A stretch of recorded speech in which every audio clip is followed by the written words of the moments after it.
So this is Mhm. We Light the Way. That's the name of the episode. Episode 5, which is that's Hightower words, right? I believe so. We Light the Way. Um, Interesting that we see um, Damon's wife.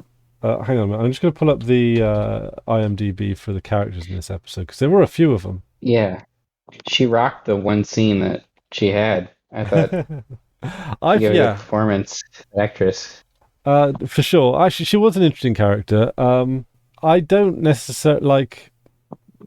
I am curious as to know why their marriage was a no go. Not like a no go, but like why it was just something that Damon didn't like. Is it because they're like two headstrong people that just clash at every turn, or is it because she's not very powerful? Like I would imagine Damon married down, right? In that regard, Yeah, I think pretty significantly because she's not.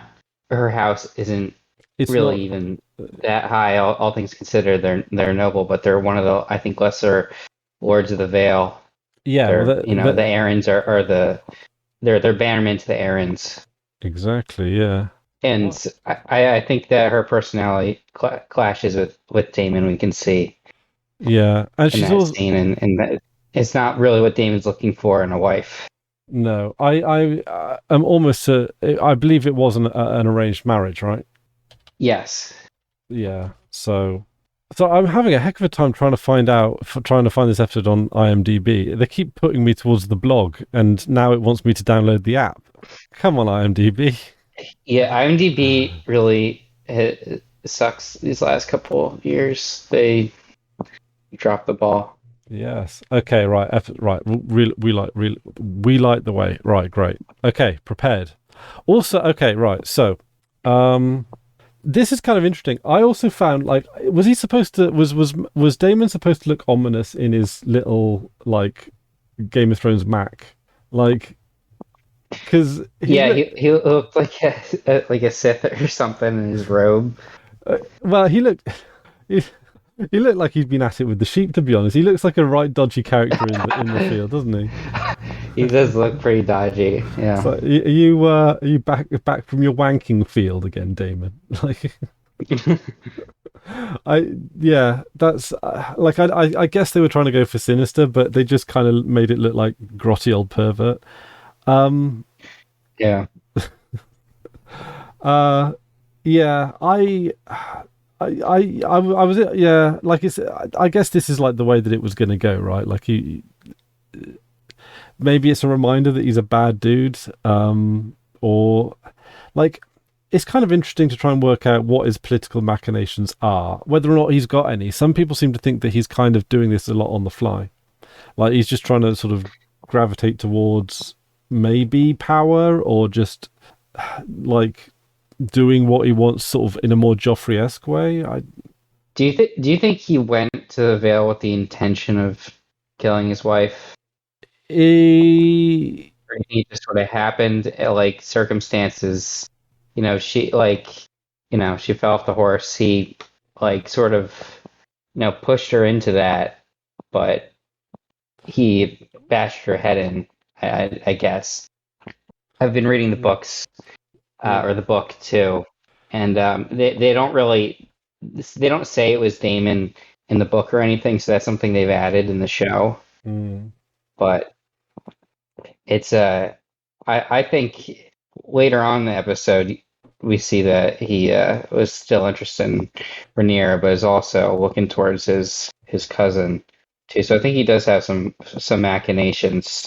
Yeah, quite possibly. I think the ego on Damon is definitely uh, to the point where, like yeah, like we mentioned earlier, it's they're not even an Aaron's. They're not even like a Royce really, or they're sort of like her cousin was a Royce, but not really. Yeah, like we're talking. Is it Runestone or something that the castle? Runestone, yeah, Runestone. I, Let me I look it up on the wiki. yeah, I don't even know if that has much in the way of relevance.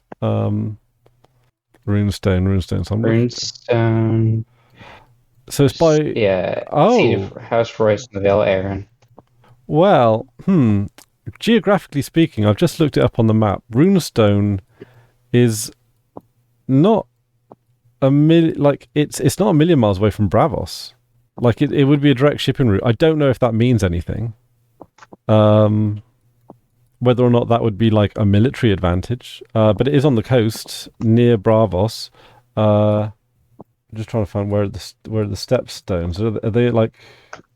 The stepstones are between Dorne and like Essos. Yeah.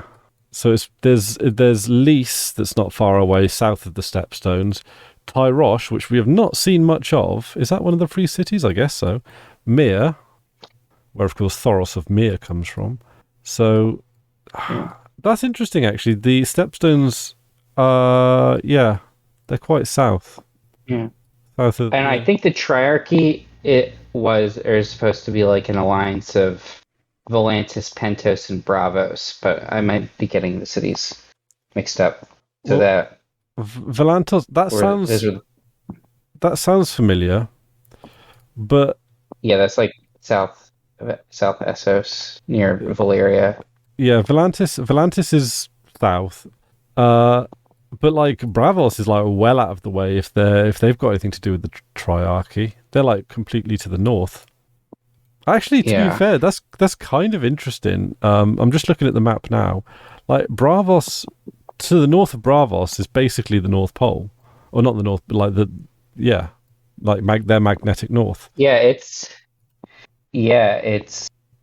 up. It's not quite as like north as Winterfell, but it's really far up there. There's an island. The only island is Ibn, and there's the port of Ibn. Okay.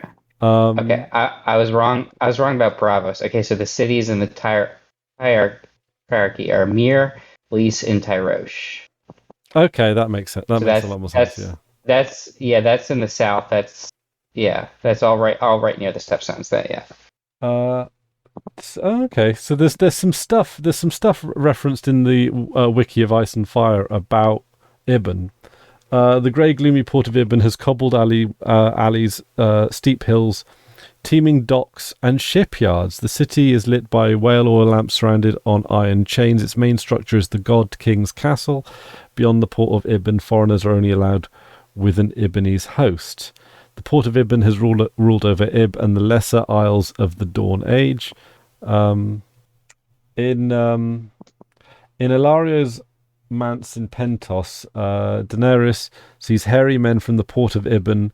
Catelyn Stark and Sir Roderick Castle see a fat-bellied whaler with a... Okay, so this seems to be like some... I don't know. Yeah, we've not seen that in any of the TV shows, but that's kind of interesting. Ibn. Anyway, I'm sidetracked. Yeah, I don't know if that means any. Yeah, so I guess I don't think that probably doesn't mean anything then. If Runestone being all the way up north on the coast comes into play when it comes to the Dance of Dragons, it's not a million miles away from Dragonstone by ship, but when you've got a dragon, everything's like 2 hours away at max, right? Yeah. So one of the things I'm finding to be quite interesting is Lionel Strong as Hand of the King. Yes. This is and his son too, the Clubfoot. He's an interesting character too. And well, we even saw Breakbones. At the wedding, he broke up the fight, right? Well, breaking up's a generous term. Break up. Well, he, took Kristen off of Joffrey's body. He took Rhaenyra out of there, but like he laid out a few people through that fight, like. Yeah. So I think the Strong family is going to be quite interesting, but I really like it's a very Game of Thrones way how they introduce the Strong family very slowly through the background. Like Lionel Strong, some people have like been comparing him to Varys in the, very very soft, very much in the background, not particularly like out for themselves, but also quite politically deft at the same time. Now I don't imagine that the Strong family are particularly ambitious beyond their station, right? Like they've got a good thing going. Uh, Yeah. they seem to be like, I They don't know. don't. They're not the high towers. They're not trying to become, the second most powerful family or anything. I think they're pretty. Lionel's pretty content with being handed a king, and that's pretty Yeah, significant as it is.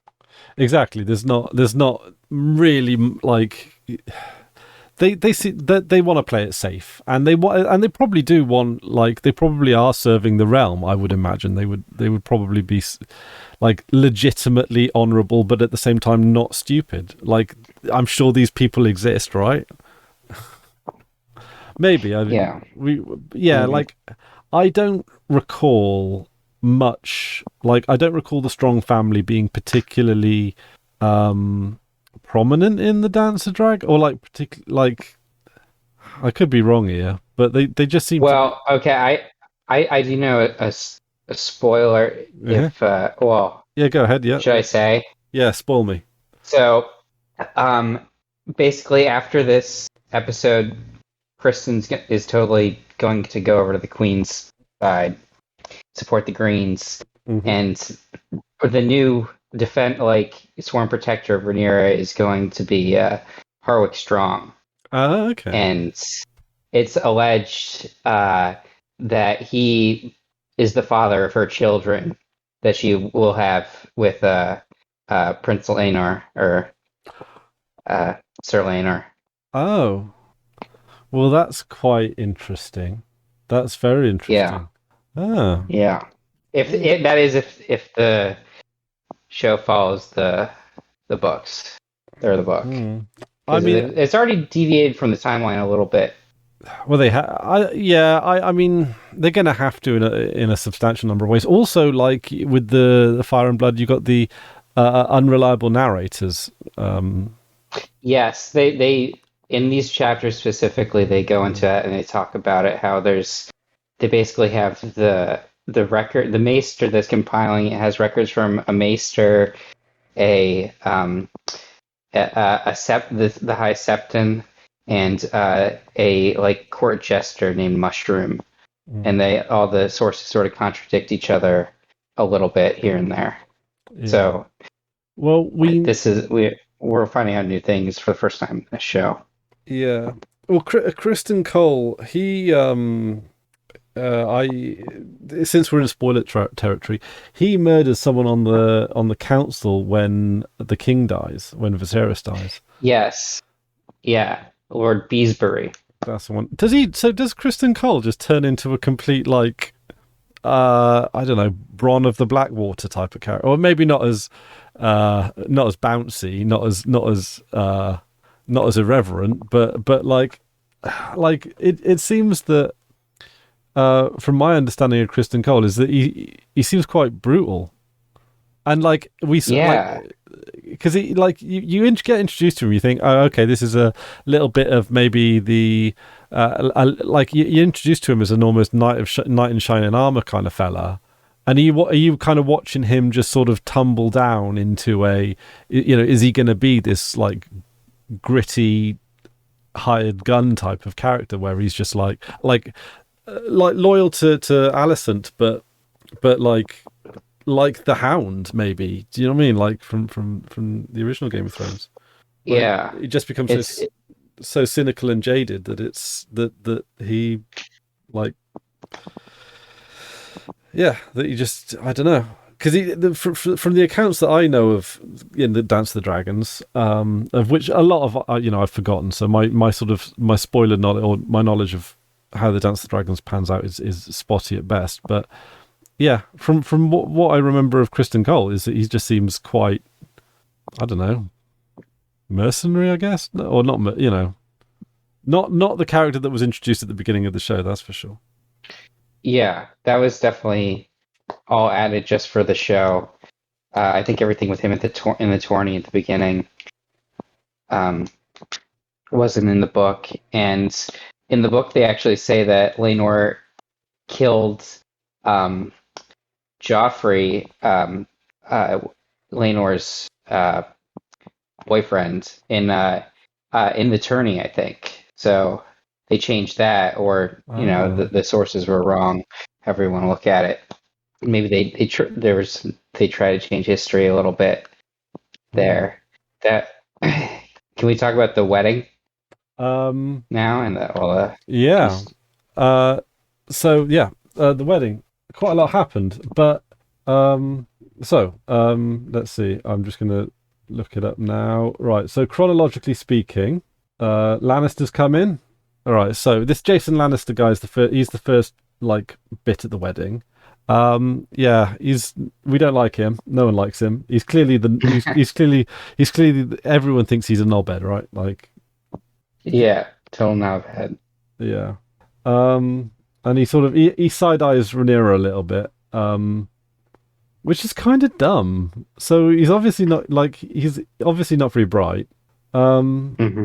the that guy from House Royce, the cousin of Rhea, I think, cousin of Rhea. yes, It was the wife of Daemon. that's the one. He comes up and he outright makes an accusation against Damon. Yeah, Kind of gets a not gets a kind of gets away with it, or like yeah. It seems like he basically entirely got away with it. Daemon sort of had the last word with the like oh I inherit her lands and you're living on my land kind of thing. But maybe Damon's gonna follow up with him later on after all this. yeah, It maybe didn't seem like Viserys was very interested.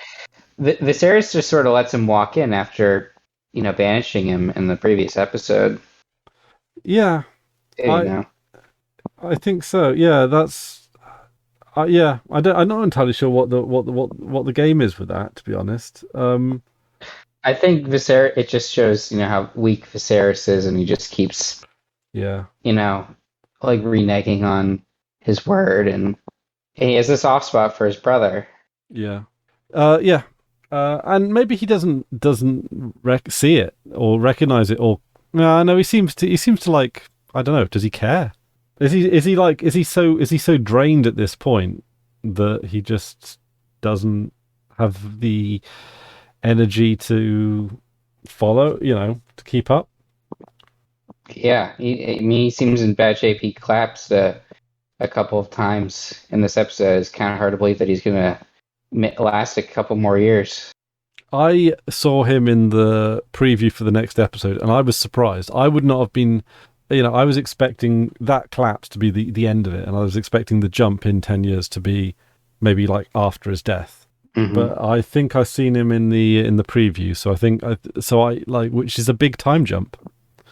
Yeah, So they're changing, but the actresses, I'm gonna miss the ones they have now. They've been really good. yeah, I remember when they changed up some of the voice actors in Pokemon at season 9, and I couldn't watch it anymore because it kind of threw me out of it. I tried. Yeah, I think they totally changed like the studio, the American studio that had the dub license.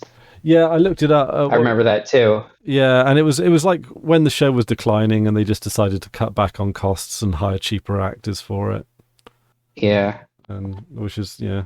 But it's still run. I think it's still running. I think Pokemon's still running. So Oh yeah. It's it'll never stop running for the rest of our lives probably. it's become the It's Simpsons. one of those franchises. Yes. Mm. It's the Japanese Simpsons. Mm.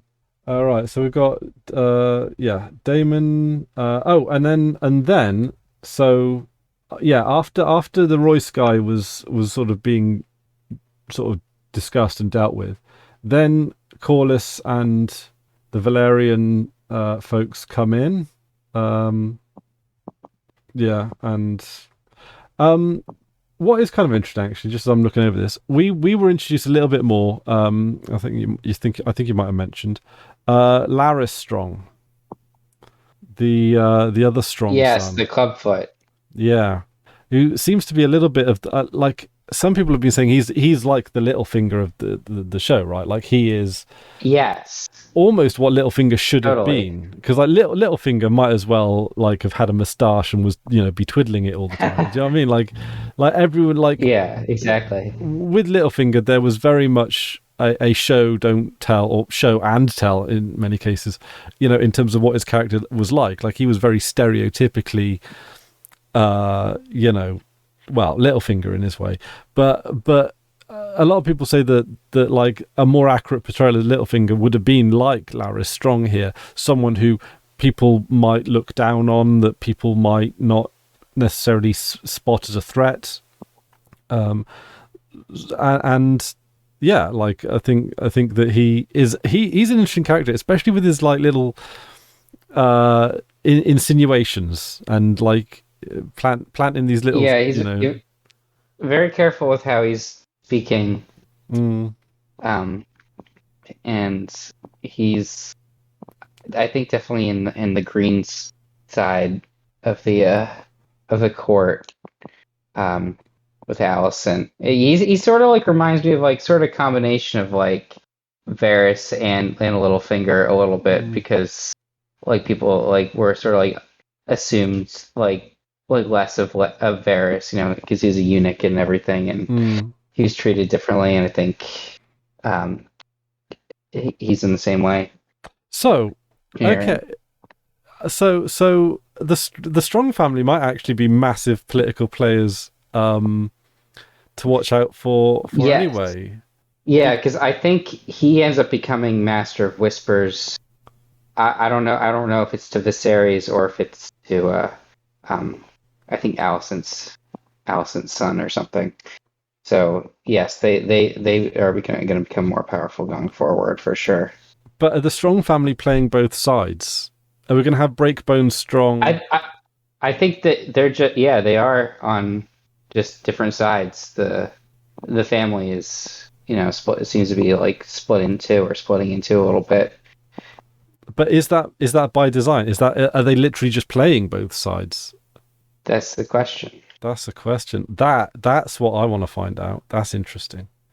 Because Breakbones, does he side more with Rhaenyra? Yeah, well he does. Yeah, he's Rhaenyra's personal guard. Yeah. So, and then Larys is like, sort of whisperers for Alicent, or at least like feeding her information. That's playing both sides. So no matter whatever the outcome is, you win, right? Or is it a house being torn apart? Yeah. I don't know. Could be one or the other. I want to see more from them. Yeah.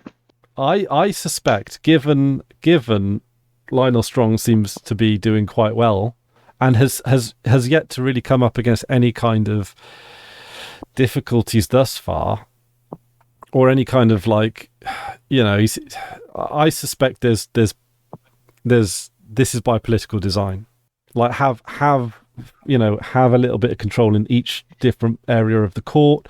You've got the unassuming, unthreatening one, and then you've got the strong one. Like you've got like if you look at their characters, right? Like Breakbones and Larys, they're like they're opposites in so many ways, and now they're on opposite sides. Like, but if they're working, so it's like they're the same, but they're opposites.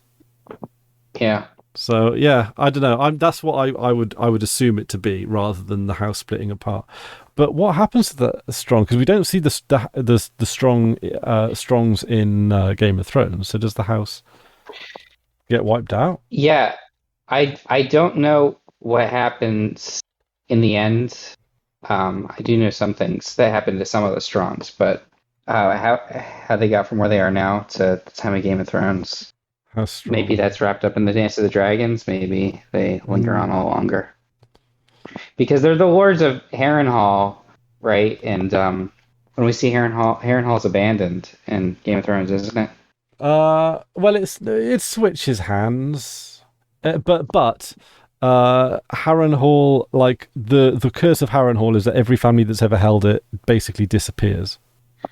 Yeah. Okay, so yeah, maybe the family kind of gets faded out by Dance of the Dragons then. I think that might be the case. Yeah. Yeah. Yeah. If like Harrenhal is not a good omen for any family, really. So if they're holding Harrenhal, then they're probably in for it. So, Yeah. all right. Well, rest in peace, House Strong. Maybe they playing both sides get found out and then executed, or maybe they just like die in the war.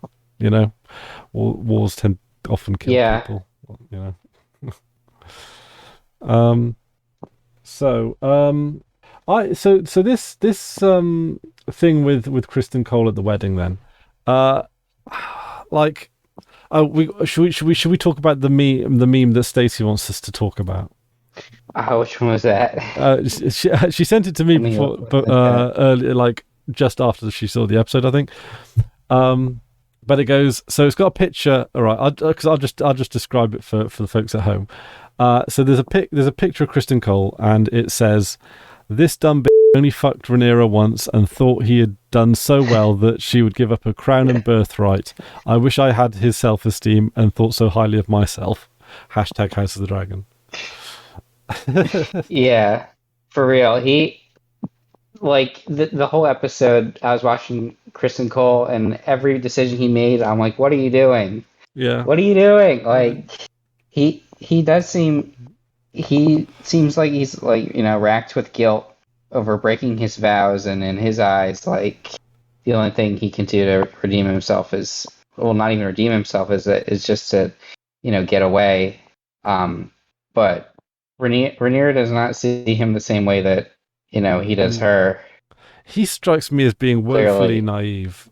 Because incredibly naive, and he would have such a good thing going for him if he didn't, you know, screw things up for himself. But I don't know. I just thought he's a real dummy. Yeah, he is. He's a dummy, right? Because the thing is, it's like, surely he must have gathered the fact that it's probably not uncommon for princes and princesses to have a bit on the side. Like, that's kind of almost normal in the world of Game of Thrones, right? Like, it's open secrets and all that kind of stuff. And being a Kingsguard, you know all those open secrets, if not from yourself, like you're going to hear it from other members of the guard, you know, and other members of court. Like you're quite like the Kingsguard have had a history of, you know, various like improprieties. This is not he's not the first Kingsguard to break his vows or anything. Yeah. You know, it's very softly treated. He just seems like he just doesn't have any kind of sense of politics or his own emotions. Like, he comes across as sort of very naive and well, you know, he got like, I mean, also he's kind of stuck in between a rock and a hard place. If Princess Rhaenyra tells you to do something, you can't really decline. So it's the old Jaime Lannister. What happens when your king asks you to break your vows, right? Like, you know, what's right. Honor to your king or honor to the realm. He is a bit Jaime Lannister. Yeah. Wow, it's interesting how there's like quite a lot of analogs in these. You know, I suppose. Like, as George Lucas said, it's like poetry. It rhymes. Yeah. So yeah, it's going to be interesting to see if Kristen Cole sort of becomes a bit more grizzled, a bit more jaded and cynical at the world now that he's had his heart broken, I guess. Because I think he probably genuinely was. Yeah. I think so too, and I don't think he's ever going to get over it because he just, you know, seems like he's violent and he's smashes people's faces in and he's going to throw people out windows. Yeah, like the thing is, right, he basically murdered someone at a party in the middle of, like, that's clearly the actions of someone that's got nothing to lose, or at least feels that they've got nothing to lose. So this is well, at the end he's about to kill himself, commit seppuku. Yeah. in the Godswood. Yeah. So he really thought he had nothing to lose in that moment. Yeah. So it would be interesting to see what Alicent sort of does to rehabilitate him, I guess. Is she just going to say, there, it's going to be all right. You become one of my Kingsguard. You become my personal Kingsguard person now, and you know Yeah, she's going to bring yeah. I him don't in. understand how he's gonna get himself out of this situation. Like, how's he gonna explain himself? Like, what did I don't know. Yeah. How's he going to explain himself? How's he going to account for that? And also, like, what is the journey that he's going to get where he becomes ruthlessly loyal to Alicent? Where he was so ruthlessly loyal to Rhaenyra, but is Alicent He feels gonna so rejected by Rhaenyra that he just is sort of like by default against her, I think. quite possibly? Yeah. So yeah. God, sucks to be Kristen Cole, I guess. Yeah, Yeah. It like I he's his own worst enemy, though. Like, yeah, he brought it on himself. Like the thing is, like a bit of scope wouldn't go amiss, right? Like it's only a bit of shagging, right? Like yeah, it's not like you're endangering the realm, right? Like you can sort of right. you can sort of work out or understand why the idea. Well, they explain in Game of Thrones. Aemon Targaryen explains why they take vows of chastity. It's because if you have a wife, if you love someone else, then you are distracted from your duties.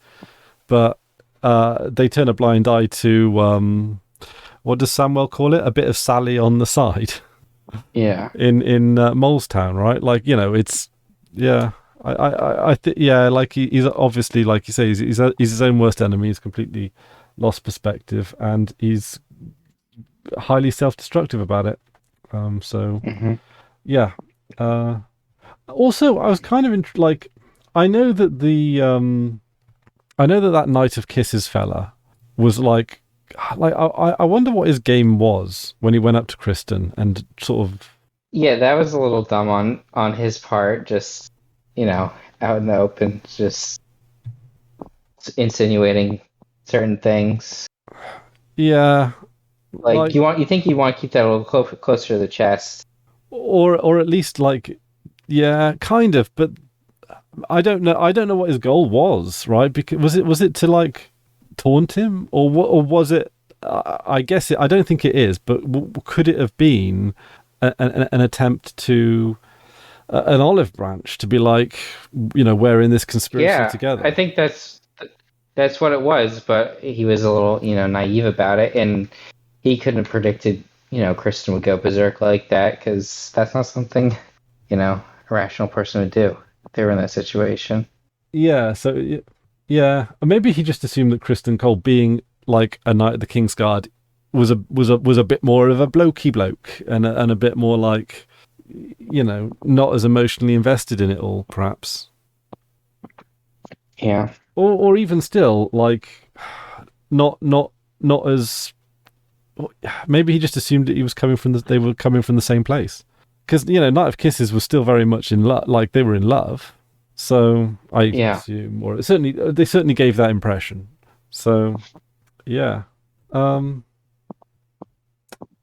and yeah, of course we got Alicent earlier on was talking to it. Yeah, he kind of he outed himself as well. yeah. Because she was asking about Damon indirectly. She didn't want to say the words, and he just sort of spilled the beans on himself. God, those high towers, man, Which they can't spit it out, can they? no, they can't. They are very delicate with the way they speak, which is something I really appreciate about the writing about the show, because that's how they would talk. Because you don't want to be accused of saying something treasonous, right? So you're always going to sort of talk a little bit in code when Yeah, talking about these things. coupling, coupling, Coupling, yes. coupling. Um, so yeah, this is. Also, actually going back to near the beginning of the episode, Hall of Driftmark. That's kind of cool. Um, Yeah, with all the artifacts, including I think we got a glimpse of the Crabman's mask, Crabman, crab feeder, yes. crab taster, crab connoisseur, man of crabs, nice Crab nice crab master. Monster of Crabs. Um, and also how Corlys waited in the Driftmark throne room to receive the king, which was and he did even actually say at one point, like, "Do you think I've overplayed my hand?" to to his wife, who I'm blanking on the name of. Rainey's. Yes, Um, and yeah, I think he was a bit. yeah, So yeah, so yeah.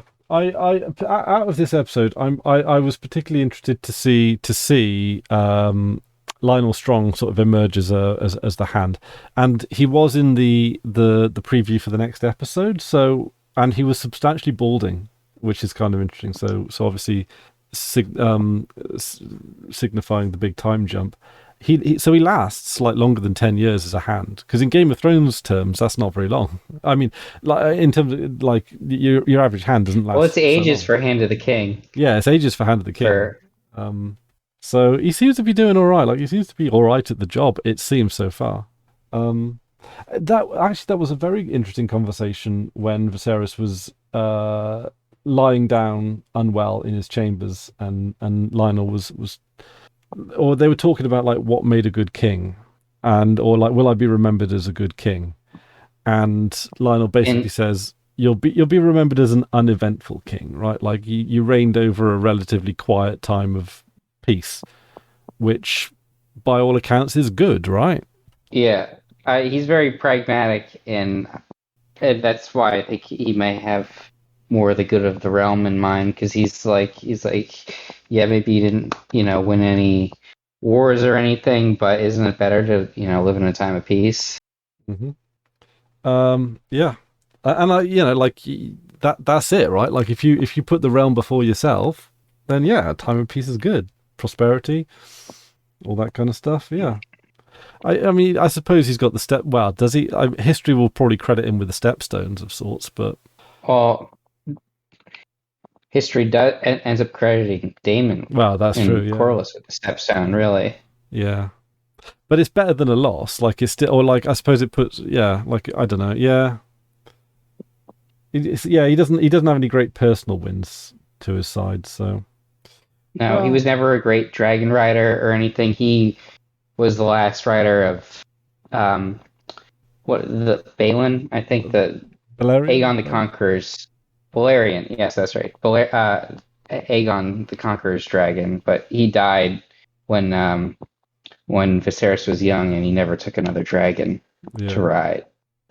So yeah, yeah. I like Lionel Strong's definitely like he is the pragmatist, and yeah, like he's the no news is good news guy, and Mhm. that's kind of fine, It's like yeah. So yeah, interesting little bit of sort of like political philosophy there in good old Game of Thrones style. Um, Mhm. so yeah, big looking forward to the time jump now, and to see what that means when when we're, I believe, introduced to our new actors for Rhaenyra and Alicent, Yep. and to see what's going to have sort of transpired over the 10 years, and what's to come. Because as I understand it, the Dance of the Dragons has not as of yet started, right? There's like, is there an event that kicks it off, or like is there an event that's credited to the beginning of it? I think there is, right? I think the seeds are like already like being sown now, but like the Mm. official start I think is Viserys's death, and Yeah, then after that, um, when like the conspiracy for um the Allison's children to inherit, or her son to inherit the crown. yeah. Do you think we'll see Viserys die in the next episode? Do you think that'll be it? Yeah, Yeah, I think so. Like, yeah, yeah. Well, probably. we haven't had a major character death yet, have we? I don't think so. No. The biggest is Damon's Well, wife. there's the yeah, Viserys. Oh, Damon's wife, yes, and Viserys's wife in the first Oh, episode. yeah. So but I guess that's kind of like saying like Lord Aaron, in the first Game of Thrones, right? Like his, he was like the first big death of sorts, right? Because if he was alive, Yeah. he would be a main character in Game of Thrones, right? Like, but Yeah, well, I guess each of these shows has to start with the death of an Aaron. yeah. So yeah, I'm hyped. Cool. Uh, right. I think I've said everything I've got to say. Any closing thoughts, Max?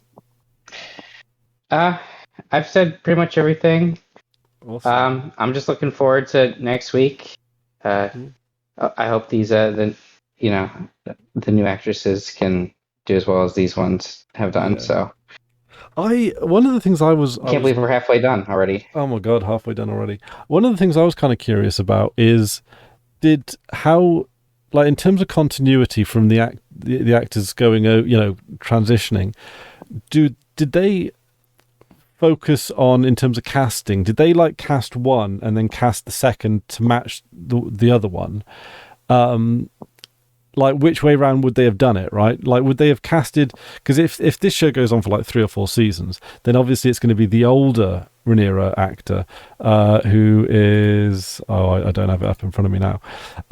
Did they cast her and then cast the younger one to match, or did they cast the younger one first because it was like the introduction, and then cast the older one to match? Because obviously they have to like look like quite similar, right? Yeah, that's an interesting question.